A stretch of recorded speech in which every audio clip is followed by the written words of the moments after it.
Verse 16. Aham katuraham yagna swadaham aham oshadam mantraham aham evajam aham agnir aham hutam.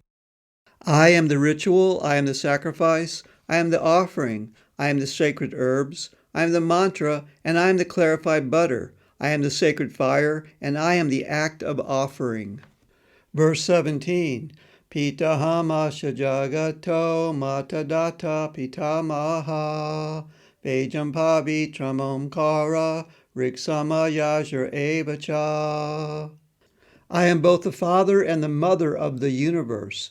I am the maintainer, the grandsire, the object of all knowledge, the purifier, the syllable Om, and I am the Rig Veda, Samaveda, and the Yajur Veda. Verse 18. Gatir Bharta Prabhu Shakshi Nivasha Sharanam Suhrita Prabhava Pralayastanam Nidanam Bijam Avyayam. I am the supreme objective, the sustainer, the master, the witness, the abode, the shelter, and the dearmost friend. I am creation, maintenance, and destruction. I am the greatest wealth and the indestructible seed. Verse 19. Tapam yaham aham varsham nigranam yutrigjami amritam chaiva murchascha sadascha chaham arjuna. I create heat, and I bring forth the rain and also withdraw it. I am eternality, and I am death. I am reality, and I am illusion, O Arjuna. Anuvritti commentary by Srila Guru Maharaj. If someone were to ask, where is Krishna? One might respond with another question, where isn't Krishna? After turning over every stone and grain of sand in the universe, one would be hard-pressed to find something or somewhere that is not Krishna. Ultimately, Krishna pervades everything in the entire universe and beyond. He is uniquely an individual, our dearest friend, our well-wisher, and the speaker of Bhagavad Gita. It may be interesting to note that in the history of the world, no literature other than Bhagavad Gita so clearly and boldly proclaims the absolute truth. All other attempts pale in comparison. The absolute truth is directly speaking Bhagavad Gita to Arjuna. Verse 20. Trividyamam soma paputa papa yagner isvasvirgatim partayante te punyam ashadya surindra lokam ashnanti divyam divi deva bogan. Those who are conversant with the three Vedas worship me indirectly, and by drinking soma they become purified and attain the higher planets. By their pious activities, they reach the abode of Indra, where they enjoy the celestial pleasures of the demigods. Verse 21. Te tam bhutva svarga lokam vishalam, ksene punye marcha lokam vishanti, evam trayi dharma manu prapana, gata gatam kama kama labante. After they have experienced the extensive pleasures of the higher planets, their pious credits become exhausted, and they again enter the mortal plane. Therefore, the results of those who perform Vedic rituals to obtain material enjoyment are fleeting. Verse 22. Ananyas chintayanto mam ye jana paryupasate tesham nitya biyuktanam Yogaksemam vaham yaham. But for those who are always absorbed in thoughts of me, who worship me, and who are always associated with me, I carry what they lack and preserve what they have. Verse 23. Yepyanya devata bhakta yajante shradhayanvita te pimameva konteya yajantya vidi purvakam. O Konteya, those that worship other demigods with faith actually worship me, but they do so improperly.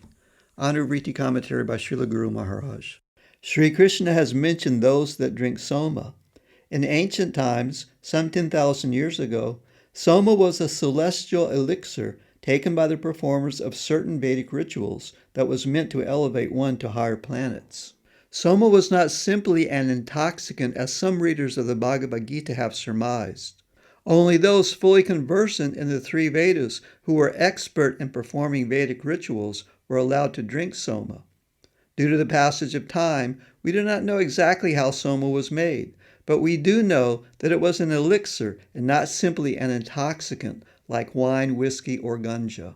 Those who are conversant in the Vedas reach the higher planets and enjoy celestial pleasures. Krishna says that when their pious credit is exhausted, they again enter the mortal plane of earth. Therefore, the understanding is that all endeavors for material pleasure are temporary, even those experienced in higher planets. But for the Bhakti Yogi, there is no need to perform complicated and costly Vedic rituals, because all the purposes of such ceremonies are fulfilled by acts of devotion and surrender to Krishna. The intimacy of the Bhakti Yogis with Krishna is such that he proclaims that he carries what they lack and preserves what they have. This is the extension of Krishna's shelter, Ashraya, for those who surrender to him. This theme is repeated throughout the Bhagavad Gita. Verse 24. Aham hi sarva yajnanam bhokta cha prabhur eva cha natu mam abhijananti tatvenatas chavanti te. It is I who am the enjoyer and object of all sacrifices, but those who are ignorant of my true nature fall down from the path of self-realization. Verse 25. Yanti deva vrata devan pitrin yanti pratri vrataha bhutani yanti bhuteja yanti majajinopimam. The worshippers of the demigods attain the realm of the demigods. The worshippers of the ancestors reach the domain of the ancestors. The worshippers of ghosts and spirits go to the world of the ghosts and spirits, but those who worship me come to me. Verse 26. Patram pushpam palam toyam yo me bhaktya prayachati tadaham bhaktuparitam asnami prayatatmanaha. If one offers to me with devotion a leaf, a flower, fruit, or some water, I will accept that offering from my pure-hearted devotee. Verse 27. Yakaroshi yadashnasi yashahosi dadasiyata yata pashasi konteya takurusva madarpanam. O Konteya, whatever you do, whatever you eat, whatever you offer in sacrifice, whatever you give in charity, whatever penances you undertake, do that as an offering unto me. Verse 28. Shubha Shubha Paler Evam Mokshasi Karma Bandhanai Sanyasa Yoga Yuktatma Vimukto Mamupaishasi. By doing so, you will become free from the bondage of karma and its auspicious and inauspicious effects. By renouncing the results of your actions and connecting yourself with me, you will become liberated and attain me. Anuvritti commentary by Srila Guru Maharaj. No one can live in this world without consuming something. There are some yogis in India that try to avoid entanglement with this material world to the extreme. To this end, they give up clothing, food, and even water. But because they do not recognize Krishna as the proprietor and enjoyer of all things, they eventually fall down from their positions of false renunciation. We say false renunciation because real renunciation means to renounce the idea of oneself being the proprietor and enjoyer, and to recognize Krishna as the proprietor and the enjoyer of everything. In the stage of real renunciation, one offers everything first to Krishna and accepts only the remnants of such offerings for his maintenance. This process of offering food to Krishna by chanting appropriate mantras is to be learned from the Guru. When food is offered to Krishna by mantra, the food becomes Krishnanized. This is called prasadam, or Krishna's mercy. Sri Krishna says that if one offers him with devotion a leaf, flowers, fruits, or some water, he will accept that. This means that non-vegetarian foodstuffs, such as meat, fish, and eggs, as well as preparations containing such things, are not offerable to Krishna. Food offerable to Krishna includes vegetables, fruits, nuts, grains, and milk products. It should be noted that being Gopala, the protector of the cows, Krishna is very fond of milk products such as yogurt, butter, etc. A diet of such food offered to Krishna will make one healthy and fit for the practice of yoga, as well as free from karmic reactions. Verse 29. Samoham sarva bhuteshu na midveshosti na priyaha ye bhajanti tumam bhaktya maite teshu chapyaham. I am equal to all living beings. I neither hate nor favor anyone. Yet whoever worships me with devotion is with me, and I am certainly with them. Verse 30. Api chat suduracharo bhajate mam ananya bhakt sadureva samantavya samyagyasvasito hisaha. Even if one is impious and has committed abominable acts, if he worships me with one-pointed devotion, such a person should be considered saintly, because his determination is perfect. Verse 31. Sik prambhavati dharmatma shasvachantim nigachati konteya pratijanihi name bhakta pranashati. He quickly becomes virtuous again and attains everlasting peace. O Kunteya, declare it boldly that my devotee never perishes. Verse 32. Mami partavya pasritya yepishu papayonayaha striya vaishas tata shudras te piyanti paramgatim. O Partha, even if persons of impious birth, women, merchants, and laborers take shelter of me, they will also reach the highest destination. Verse 33. Kim punar brahmana punya bhakta rajar shayastata anichama sukam lokam imam prapcha bhajasvamam. What to say of the pure Brahmins and pious kings? Now, having come into this temporary world of misery, devote yourself to me.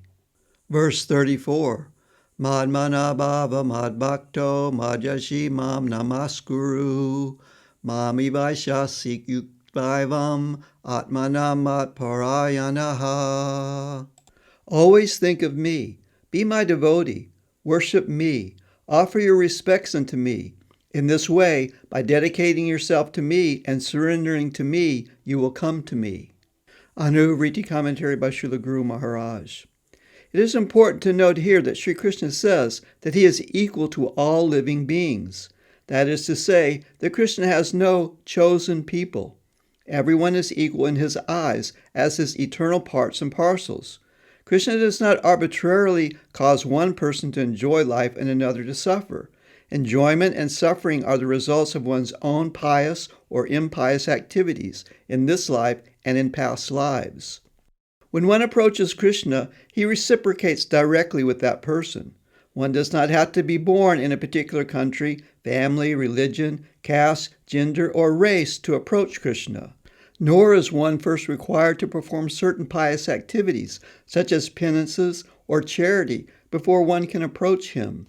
The door is open to everyone, and Krishna reciprocates with each individual accordingly. But there is also no doubt that those who are deeply devoted to Krishna and have taken shelter of him completely are very dear to him, and at the end of life they will surely come to Krishna in his supreme abode. Om Tat Saditri Sri Mahabharati Shata Sahasriyam Samvitayam Vaishasikyam Bhishma Parvani Srimad Bhagavad Gita Supani Satsu Brahma Vidyayam Yoga Shastri Shri Krishna Arjuna Sambade Rajaguya Yogo Nama Navamo Dhyayaha. Om Tat Sat. Thus ends chapter 9, entitled Rajaguya Yoga, from the conversation between Sri Krishna and Arjuna in the Upanishad known as Srimad Bhagavad Gita, the Yoga Shastra of divine knowledge from the Bhishma Parva of Mahabharata, the literature revealed by Vyasa in 100,000 verses. Okay, so we end chapter 9 and we will begin chapter 10, Vibhuti Yoga, the Yoga of Divine Splendor, in the next segment. Srimad Bhagavad Gita ki jai, Srila Guru Maharaj ki jai, Shri Guru Parampara ki jai, Gaur Premanandi Hari Hari Hari Bol.